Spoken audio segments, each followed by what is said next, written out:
चौथा अध्याय। इतनी कथा सुनने के पश्चात महर्षि वशिष्ठ ने राजा से आके कहा कि हे राजन, जब महर्षि भृगु पर्वत पर स्थित होकर अपने शिष्यों सहित निवास करने लगे तो एक दिन पर्वत के एक क्षेत्र से निकलकर एक विद्याधर दंपति भृगु जी के समीप आए। दोनों ने ऋषि को आदर सहित नमस्कार किया। महर्षि ने आसन देकर उन्हें प्रेम पूर्वक बैठाया। दोनों पति पत्नी का मुख दुखी और व्याकुल क्यों है? भृगु ऋषि से संतान प्राप्ति कर विद्याधरा कुछ परिस्थिति हुई और बोले, हे महर्षि, मैं तो स्वयं इसी भाव से आई हूँ कि आप मेरे दुख सुनकर उसके निवारण का मार्ग बताएं।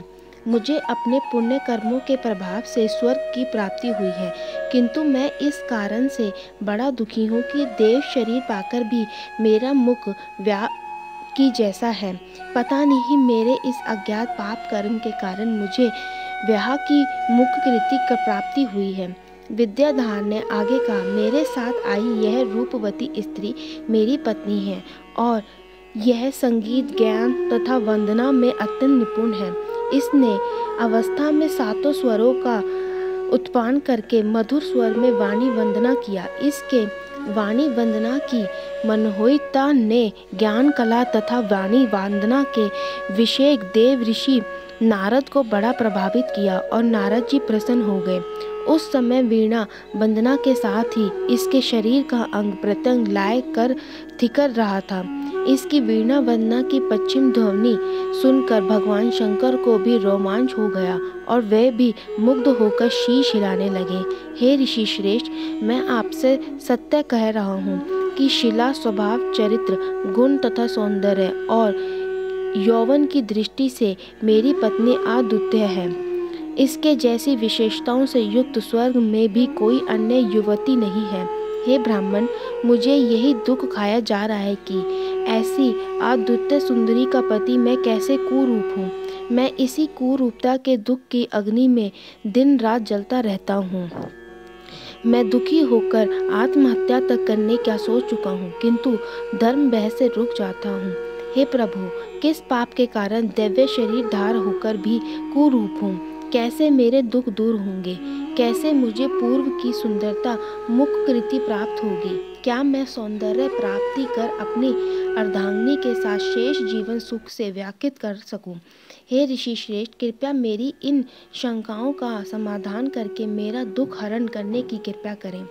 विद्याधर के ऐसे अद्भुत वचन सुनकर त्रिलोक रिद्धि दिव्य दृष्टिधारी महर्षि भृगु ने वीरधारा को आश्वासन करते हुए हंसकर कहा, हे श्रेष्ठ ज्ञानी वीरधार, अपने कर्मों के विचित्र फल को पाकर केवल अज्ञानी ही ग्रस्त होते हैं। ज्ञानी व्यक्तियों को शोक नहीं होता। अपने शोक और मोह पर तुम ज्ञान द्वारा विजय प्राप्त कर सकते हो। अनेकों बार मनुष्य विधि विधान के साथ भी ऐसे ऐसे कर्म कर डालते हैं जो उचित कार्य होकर भी विधि विधान सहित ना किए जाने के कारण दीर्घ दुख का कारण बनते हैं। इस प्रकार सुफल के स्थान पर कुफल का प्राप्त होता है। विद्याधरा को इस प्रकार समझाने के बाद ऋषि ने आगे कहा कि हे विद्याधरा, सभी पुण्य कर्मों को भी विधि विधान सहित ही करना चाहिए ताकि उनका सुफल प्राप्त हो सके। धार्मिक कृत्य में क्रिया भट्ट या अन्य किसी प्रकार की अवस्था लाभ के स्थान पर हानि उत्पन्न करती है। आगे अब मैं तुम्हें व्याघ्र का मुख प्राप्त होने का कारण बताता हूँ। पूर्व जन्म में तुमने महामास की एकादशी को व्रत तो किया, किंतु द्वादशी को वर्जित दिवस को शरीर पर तेल मलना कर लिया था। आपको ऐसा नहीं करना था और ऐसे करने के कारण ही आपको व्याघ्र का मुख प्राप्त हुआ है। अत्यादि ज्ञानी और धार्मिक पुरुषों को तेजस्वी तिथियों पर तेल मलना नहीं चाहिए। यदि भूल से तेल लगा भी लिया जाए तो स्नान अवश्य करना चाहिए। जो भूल अपने पूर्व जन्म में की थी वही इस समय अज्ञानता वंश राजा पुष्य से भी हो गई है। उन्होंने भी द्वादशी आदि पुण्य तिथियों पर तेल लगाना उचित समझा। तब इस भूल के कारण राजा पुष्य को केवल मुख ही नहीं वरना संपूर्ण शरीर कुरूप हो गया था। राजा अपने संपूर्ण शरीर को कुरूप देख बड़ा दुखी हुआ। उसके शोक का परवार न रहा। अपने कुरूप शरीर से दुखी होकर राजा कुश ने अपने घबराकर तथा राजपाट सब का त्याग कर दिया। राजा कुश उग्र तपस्या करने की कामना से प्रेरित होकर गिरिराज पर्वत के निकट एक सरोवर पर गए। वहां उसने स्नान का स्वयं को पवित्र किया। एक कुशासन पर विराजमान होकर एकाग्रित होकर संपूर्ण मन और इंद्रियों को वश में करके तपस्या करने में लीन हो गए। निर्हार रहकर एकाग्रचित्त कठोर तप करते हुए राजा कुश को 3 माह का समय व्यतीत हो गया। एक दिन भगवान विष्णु राजा के सामने प्रकट होकर बोले कि हे राजन, पिछले 7 जन्मों में तुम मेरी भक्ति तथा आराधना करते आ रहे हो। मैं तुम पर अति प्रसन्न हूँ। तुम मुझसे मनवांछित वर मांग सकते हो। भगवान विष्णु के ऐसे प्रेम पूर्वक वचन सुनकर राजा ने आंख खोलकर देखा तो अपने सामने समक्ष विष्णु भगवान को देखा। भक्ति भाव से गदगद होकर राजा ने दंडवत प्रणाम करके उनको अनेक प्रकार से भगवान विष्णु की स्तुति करने के बाद कहा, हे प्रभु, आपके जिस दुर्बल रूप का दर्शन पाने की लालसा में ज्ञानी, योगी और तपस्वी बहुत वर्षों तक घोर तपस्या करते हैं, ऐसे दुर्बल रूप का दर्शन मुझे आज प्राप्त हो रहा है। मैं अत्यंत भाग्यशाली हूँ। हे प्रभु, आपके दर्शन से उत्तम गति कोई नहीं है। मैं आपके दर्शन मात्र से ही अपने संपूर्ण मनोरथों को पा सकता हूँ। मुझे अब अपनी कुरूपता का भी कोई दुख नहीं है। हे प्रभु, यदि आप मुझ पर प्रसन्न हैं तो मुझे यही वरदान दीजिए कि मेरे हृदय में आपकी अनुपम भक्ति सदैव बनी रहे तथा मैं क्रोध, लोभ, मोह इत्यादि सांसारिक विकारों से मुक्ति बना रखूं। राजा कुश के ऐसे भक्ति भाव भरे वचन सुनकर विष्णु भगवान बड़े प्रसन्न हुए। उन्होंने एवं मस्तु कहकर राजा के ऊपर अपने शंख का जल छिड़का। शंख का जल शरीर पर पड़ते ही राजा का शरीर स्वर्ण के समान हो गया। भगवान विष्णु की कृपा से धन्य होकर राजा अपने राज्य को लौट गया और भक्ति पूर्वक भगवान विष्णु की आराधना करते हुए राज्य करने लगा। महर्षि भृग जी ने यह कथा सुनाने के बाद कहा कि हे विद्याधर, कर्मों की गति को जानकर आपको दुखी नहीं होना चाहिए। यदि तुम अपनी कुरूपता का निवारण चाहते हो तो तत्काल मेरे कथा अनुसार अभी प्रारंभ होने वाले महामास में मणिकूट पर्वत पर स्थित नदी के तट पर जाओ और मां भगवान विष्णु का ध्यान नदी में स्नान करो। इससे तुम्हारे पूर्व जन्मों के सब पाप नष्ट हो जाएंगे। मणिकूट नदी के आसपास सिद्धि पुरुषों का तथा देवताओं का निवास है।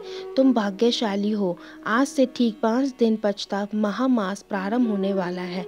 अतएव श्रद्धा और भक्ति से युक्त होकर तुम महामास स्नान करो।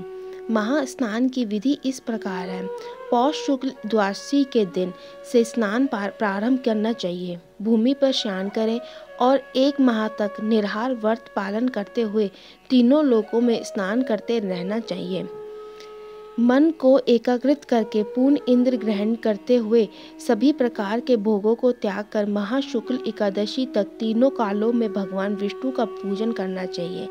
इस प्रकार मनसा, वाचना, कर्मन, स्वर्ण को विष्णु भगवान ने लीन कर लो। जो मनुष्य पूरे महामास स्नान करते हैं, श्रद्धा अनुसार दान करते हैं और महामहात्म का श्रवण करते हैं, वे संपूर्ण सांसारिक सुखों को भोग कर यश और कीर्ति को प्राप्त करते हैं, अंत में स्वर्ग को प्राप्त करते हैं। अतः समस्त सांसारिक सुखों की कामना रखने वाले तथा स्वर्ग की कामना करने वालों को महामास स्नान और महात्म सुनने में अवश्य ध्यान लगाना चाहिए। महास्नान के फल से मनुष्यों की विपत्ति तथा सभी प्रकार के पापों का नाश हो जाता है। महास्नान यज्ञ की भी अधिक फलदायक है। महास्नान से समस्त दानों का फल प्राप्त होता है। विशेष क्या कहा जाए, एक महामास का स्नान ही समस्त यज्ञों, पापों, तपो, योगों का फल देने वाला है। पुष्कर, प्रयागराज तथा गंगा संगम इत्यादि तीर्थों पर 10 वर्षों तक नियमित स्नान द्वारा जो पुण्य प्राप्त होता है, वही फल केवल 3 दिनों तक महास्नान तथा महात्म सुनने द्वारा प्राप्त हो जाता है। ऐसे मनुष्य जो सदैव सांसारिक दुखों से मुक्त रहना चाहते हैं तथा संपन्नता, सुंदरता तथा सौभाग्य चाहते हैं, उन्होंने चाहिए कि माह का मास का व्रत, स्नान तथा महात्म श्रवण कभी न छोड़ें। दरिद्रता, दुर्भाग्य तथा पाप इत्यादि को नष्ट करने के लिए महा स्नान सर्वोत्तम है। हे राजन, श्रद्धा के भाव से किया सभी पुण्य कर्म फल देते हैं, किंतु महा स्नान श्रद्धा सहित अथवा श्रद्धा रहित किसी भी रूप में किया जाए, यह संपूर्ण फल प्रदान करता है। चाहे कैसे भी भाव से महा स्नान किया जाए, यह संपूर्ण फल प्रदान कराता है। जिस प्रकार कृष्ण पक्ष में चंद्रमा श्रेण होता है, वैसे ही महामास स्नान करने वाले के पाप स्नान फल से भी अन्य प्रकार के होते हैं तथा पुण्य की वृद्धि होती है। जैसे सागर के गर्भ से नाना प्रकार के बहुमूल्य रत्न प्राप्त होते हैं, वैसे ही महामास स्नान करने वाले को नाना प्रकार के पुण्यों की प्राप्ति होती है। जैसे चिंतामणि नामक मुनि समस्त चिंताओं दूर कर देते हैं, वैसे ही महास्नान मनुष्य की समस्त चिंताओं का नाश कर संपूर्ण कामनाओं को पूरा कर देता है। सतयुग तप प्रधान युग था, त्रेता ज्ञान प्रधान तथा द्वापर भक्ति प्रधान था। वैसे ही काली काल में भक्ति और महास्नान का महत्व, यह स्नान चारों युगों में फल देने वाला है। सभी आश्रमों तथा चारों वर्णों के लिए महास्नान धर्म और सुख सौभाग्य की वर्षा वाला होता है।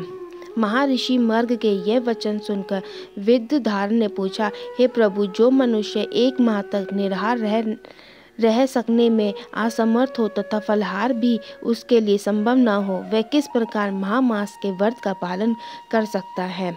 जिसके पास अर्थभाव, दुर्बलता तथा अन्य किसी कारण से तीर्थों में जाने की शक्ति न हो, ऐसे व्यक्ति महास्नान कैसे करे और उसके फल को कैसे प्राप्त करें। हे प्रभु, इन शंकाओं का विस्तार पूर्वक समाधान करने की कृपा करें। महर्षि मर्ग ने उत्तर में कहा कि हे विद्याधर, अपने परोपकार के विषभूत होकर बड़ा ही उत्तम प्रश्न किया है। ध्यान से सुनिए। मैं दुर्बल, निर्धनता और योग गति से पीड़ित व्यक्तियों के लिए महामास के पालन की विधि बताता हूँ। जो मनुष्य निराहार नहीं रह सकते और फलाहार का प्रबंध नहीं कर सकते, वे केवल एक समय सात्विक आहार करके व्रत का पालन करें। यदि यह भी संभव न हो तो केवल 2 बार सात्विक आहार करें अथवा केवल दूध पीकर ही महामास करें। निर्धन व्रत को जब भी भोजन प्राप्त हो वह भोजन कर सकता है, परंतु बासी, सड़ा हुआ, झूठा, अशुद्ध तथा आकर्मों से युक्त भोजन नहीं करना चाहिए। इसी प्रकार अर्जना उत्पन्न करने वाले भोजन को भी नहीं करना चाहिए। व्रत मनुष्य को सदा सात्विक एवं शुद्ध भोजन ग्रहण करना चाहिए। वह मनुष्य जो किसी कारणवश महामास के स्नान के लिए तीर्थों पे नहीं जा सकता, सूर्य उदय के पूर्व शौ त्याग कर आदि निर्वित कर्म से निर्वित होकर भगवान का भजन करते हुए नगर के बाहर किसी सरोवर, तालाब, झरना, नदी पर जाकर स्नान करें। रोग, वंश या अन्य किसी कारण जो ऐसे करने में असमर्थ है, वह घर पर ही गर्म जल में स्नान कर सकते हैं। इसके साथ ही प्रत्येक महास्थानी का कर्तव्य है कि वह गमन, मांस, मंद्रा, चोरी, चुगली, झूठ, हिंसा इत्यादि पापों से दूर रहे। महामास में दान अवश्य करना चाहिए। साथ ही भक्ति, कथा, कीर्तन इत्यादि में लीन रहना चाहिए। ऐसे भक्ति महास्थानीय संपूर्ण सुखों को प्राप्त करते हैं, किंतु ऐसे पातक जो तीर्थों में जाकर भी ठगी, निंदा, चोरी, लूट तथा हिंसा में लिप्त होते हैं, अनेकों कष्टों को भोग कर नर्क ही उन्हें मिलता है। महर्षि मर्ग आगे बोले कि हे विधाता, तीर्थ स्थानों में जाकर छोटे से छोटे पाप से भी बचना चाहिए। तीर्थ स्थानों पर किए पाप भयानक, दुखदायी और विनाशकारी होते हैं। महर्षि मर्ग से इतना ज्ञान और प्रेरणा पाकर विद्याधर अत्यंत प्रसन्न और संतुष्ट हुए तथा अपनी पत्नी सहित भृग जी के पास ही ठहर गए। ऋषि के आश्रम में पर्वत के झरने पर उसने भृग जी द्वारा बताई गई विधि से महास्नान, भगवान का पूजन और श्रद्धा अनुसार दान किया। महास्नान और महामहात्म श्रवण से विद्याधर पुनः देवताओं के समान दिव्य सर्वरूप और कीर्तिवान हो गया। पूर्ण प्रसन्न और संतुष्टि विद्याधर अब तो मणि पर्वत पर संपत्ति निवास करते लगे। कुछ समय बाद देवराज इंद्र ने पर्वत पृथ्वी पर तीव्र वर्षा हो गई। चारों ओर नदी, तालाब, कूप, खेत सब पानी से भर गए और अकाल समाप्त हो गया। स्थित परिवर्तन देखकर महर्षि मृग जी मणिमुकुट पर्वत से उतरकर विंध्याचल पर्वत पर पुनः लौट गए। महास्नान की महिमा तो अपार ही है।